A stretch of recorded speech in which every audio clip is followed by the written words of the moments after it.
everybody, and welcome to the 35th episode of Growing Up Geek, the weekly podcast for geek entertainment and nostalgia. My name is Brad, and I am joined normally by my brothers Matt and Rob, but they are out today, and we have a special guest, my wife Amber. Hi. She is providing the non-geek perspective. The reason Matt and Rob are out, kind of interesting. Rob had an apartment fire, and he will be sharing more about that next week. I won't go into detail. He's alive. He's alive. Oh my god, yeah, I guess I should have said He's that. okay. Yeah, I'm like, Rob burned to death. He's coming back as a ghost next week. Yeah. It's a all Casper nostalgia episode. And Matt is just a more boring reason. He's out of town on a job. But we're going to start off with just the fact that we've been watching a lot of Olympics. Well, I know you have. Yeah, you haven't. No. I could really care less about the Olympics, but Amber gets excited about it every year, so you've been doing a lot of that. Well, every 4 years, to be correct. Oh, yes. Sorry. Yes. Boy, I do need you on the show. Well, really now every 2 years, because they switched it. There you go. So now you're informed. And apparently America likes to swim. Yes, we know how to swim, especially Michael Phelps. Michael Phelps, tell him what happened. He's just awesome. He has broken a world record every time he has swam so far. Yeah. And I just don't even understand how he can do it. That's pretty cool. And we watched the whole thing while drinking these Arby's. I gotta recommend these because these are Arby's orange cream. What's it called again? It was just an orange cream shake. Orange cream shake. Get your hands on one of these if you haven't, because if you like Orange Julius, picture an Orange Julius, only they perfected it by making it thicker, less liquidy. So I like that. Yeah, the orange juice doesn't go bad, so It doesn't taste a little gross sometimes. In other words, it's really unnatural. It's all fake orange. Right. So if you like the taste of fake orange and cream, do I? Try an orange cream shake. I like the taste of fake orange. And we're not being paid by Arby's at all. I love cream. Some good cream. Oh, jeez. Anyway, let's move into the geek news here, and I'll try to keep it on things that you can apply your perspective to. Oh, boy. Number one, and I gotta get this out because all the geeks are talking about how little they care about Madden NFL 09, which just came out. Huge video game, but most of the people, including us on Growing Up Geek, could give a flip about this. So I will say that I walked into Blockbuster the other day, and there was some sort of a tournament going on. And I could tell, without even looking, that there was some kind of video game party going on. Because the funk that immediately washed over me when it was really? Undeniably video game funk. Oh, really? Yeah. I didn't even notice. There was definitely a smell. So, being that you are... I just noticed the people all sitting around a TV and acting weird. And I knew, oh, geez, it's video game time.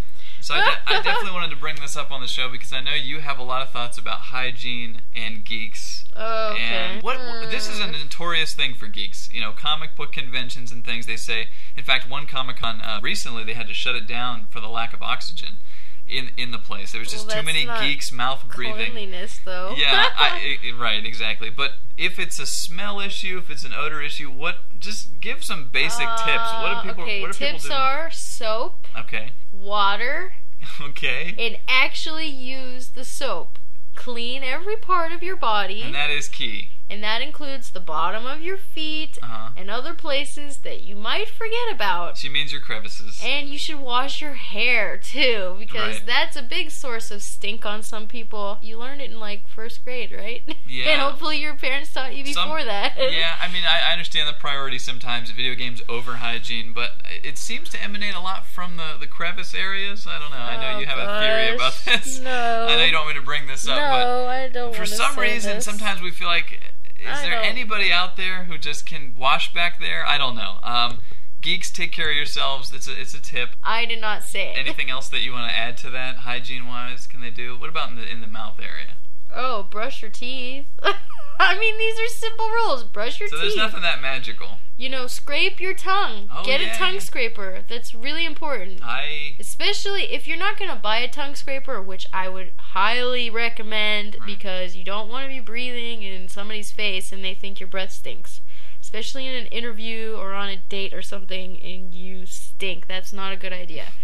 Get a tongue scraper. And if you're not going to do that, at least brush your tongue very well. I was not aware of tongue scrapers until I met Amber, and they exist. There's this thing that you scratch your tongue and the goo comes off, and it works out pretty well. Yeah, and then your mouth is clean, and then you smell good for people. So, yeah, there you go. Hot tip. And on the subject of Madden and video games, Braid was released this week, which I gave Amber a crack at, and I don't know if she's as impressed as the gaming community seems to be. There's lots of really good scores coming in for this game.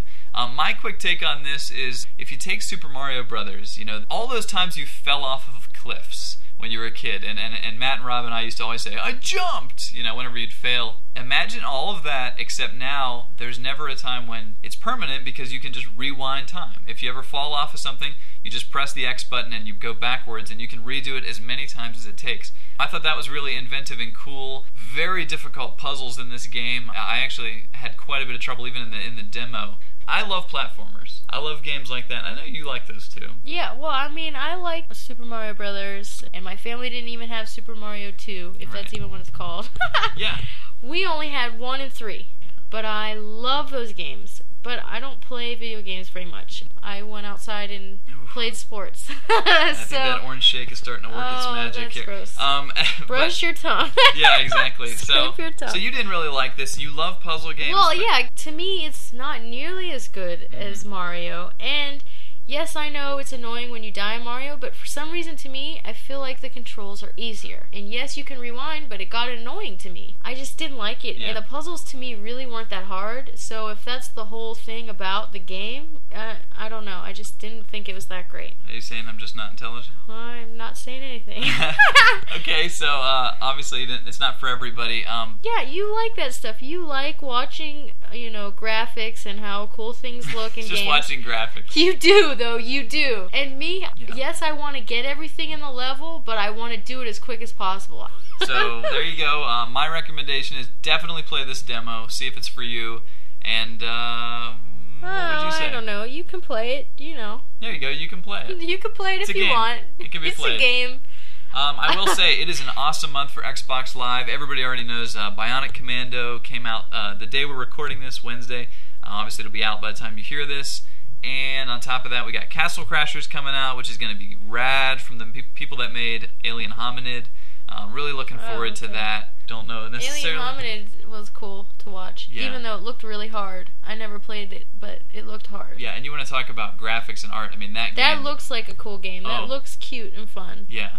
So I'm excited about that, getting back into some of that 4-player, old-school Ninja Turtles action with Matt and Rob, I love the original Ninja Turtles. Yeah. That was an awesome game. That was last week's episode we talked about. Well, I wasn't in it. That's all right. You can listen to it. So we've got that on the subject of video games, and for our final news story, I want to talk about Gentelmen, Broncos, the new movie coming out from Jared Hess, the writer of Napoleon Dynamite, which I know that you love. Yes, I will not hide that. There you go. And it stars Jermaine Clement from Flight of the Conchords. If nobody's seen that... I mean, some people say that it's not as funny as them live, but I never saw them live until I saw the show. Yeah. And I like Jermaine. And Jermaine's great, yeah. And he's doing a different kind of accent in this movie. But anyway, he plays a science fiction author who steals a teenage boy's story for a book called Yeast Lords. I would recommend everybody go to ronaldchevalier.com. That's CHEVLEA. I don't know how to finish it. ALIER. But watch his video where he's doing stretching exercises, teaching you the art of, quote, relaxating. I won't spoil it, but after seeing it, I'm very excited to see this movie. How about you? Yeah, it sounds like it would be fun, and I would like to see him, especially if it's by the guy who made Napoleon Dynamite. I love that movie. Yeah, so one of your top 10, I think, right? I think so, yeah. I think it's in my top 10. So there you go. There's a little geek news for you this week, and now we're going to move to our main topic, which is a comic book. It's been a while since we've covered comics. Yeah, surprisingly, a comic with Amber on the show. But this is one that we actually read together, and that's because it's not very traditional, and that is Mouse Guard, and we're flipping through it right now. But Mouse Guard is written by David Peterson and illustrated by David Peterson. It's a labor of love.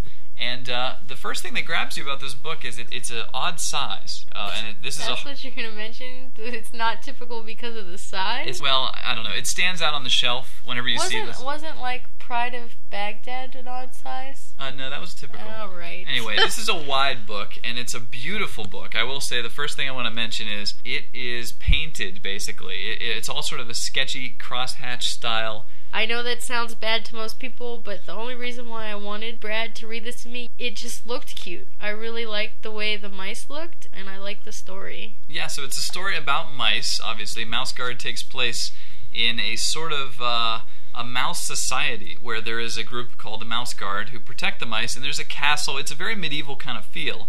Fall 1152 covers their sort of quest to discover if there's mutiny in the ranks. There's an anti-Mouse Guard group that's developing, and so you get to see how their sort of mousy existence works, and they have to try to defend themselves.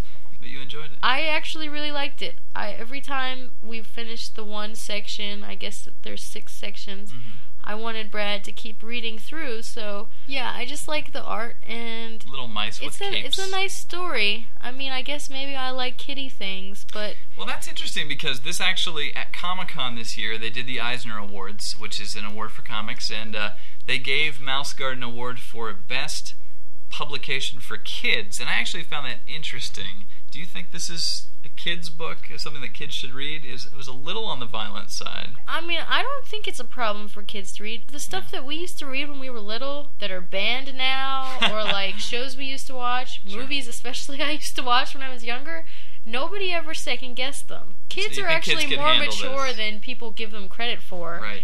And I don't think they'd have nightmares because of this book. That I've read comments online. This reminds people of Secret of NIMH, which is a animated Don Bluth film from the 80s that had a lot of mouse-on-mouse violence of its own. I would say if you like that, this is definitely worth checking out.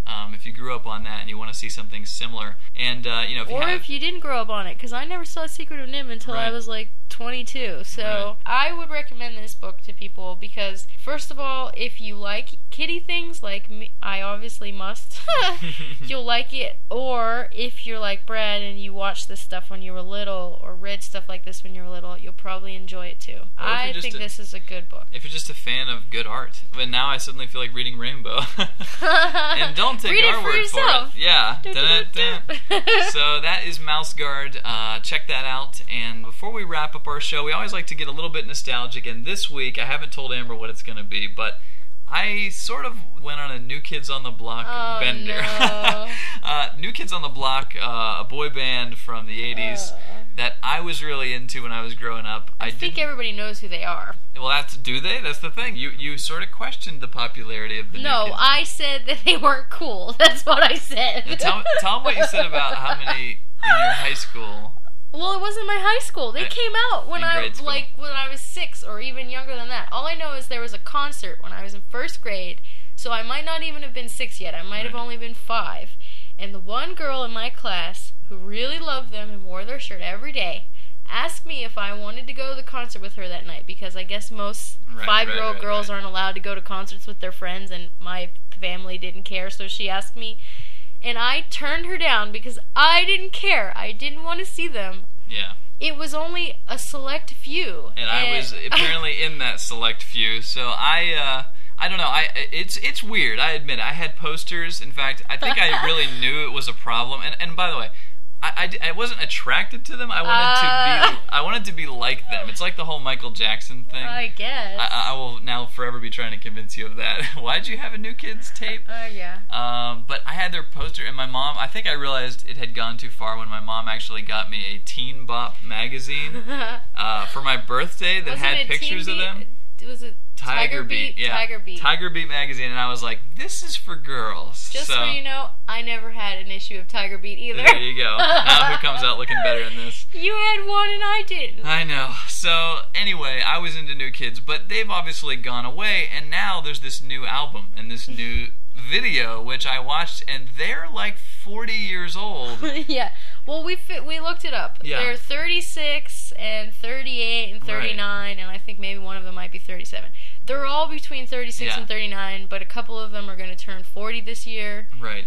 And I just think that's too old to be singing songs like that. You know what? I think the song is actually kind of cool, I'll admit. I know. No, I don't. I don't admit that. I don't agree. You're on record, and... I will, on record, say I never liked their original music, and I don't like their new music. There you go. There you go. But they're definitely... Most people know Donnie Wahlberg, or at least Mark Wahlberg, who's his brother. But you know what's funny to me is that Danny, who was always the person that the girls told me, oh, he's the ugly one.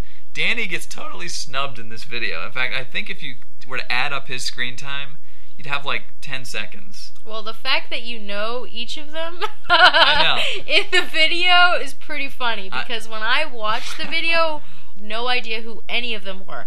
I'm sure the obvious joke is that they're now the old kids, haha. They are. They're old. I don't know who the audience is for this video. Nobody. I think it might be me. And that's why I was watching it and I was like, this is just making me nostalgic, but it's also making me kind of sad because they're about where I'll be in 10 years, and I'm like, these are guys who were young and I looked up to, and now they're like kind of old and they're trying to relive something, recapture something that they don't have anymore. Yeah. The problem is, most music like this, sad to say, is normally geared around 14 to 16-year-olds, maybe including 12 to 16. Yeah, but there's a lot of teenagers dating older guys. And 40-year-olds? Yeah, I don't think there's 40-year-old people dating 12-year-old people. That's messed up, okay? Yeah. They're just going to have to live with what they had before, and that's it. There you go. You've been told, new kids. Amber just schooled you. I'm sorry. I'm sure you're sorry, nice guys. But you're old. But you can't be singing the same type of music anymore. You have to live with the fact that you're getting older. Yeah. For me, it was a nice quick trip down nostalgia lane, and obviously that's the segment that we're going to end with here. But anyway, if you're listening to this and you remember New Kids on the Block or any of the things that we've mentioned on the show, if you grew up geek, or if you just appreciated the hygiene tips, then and you want to send us an email, then go ahead. Our email address is mail@growing-up-geek.com, and I think that's going to do it. That's going to do it. Hope you've enjoyed the show. Once again, my name is Brad. I'm Amber. And we'll see you next week. I won't.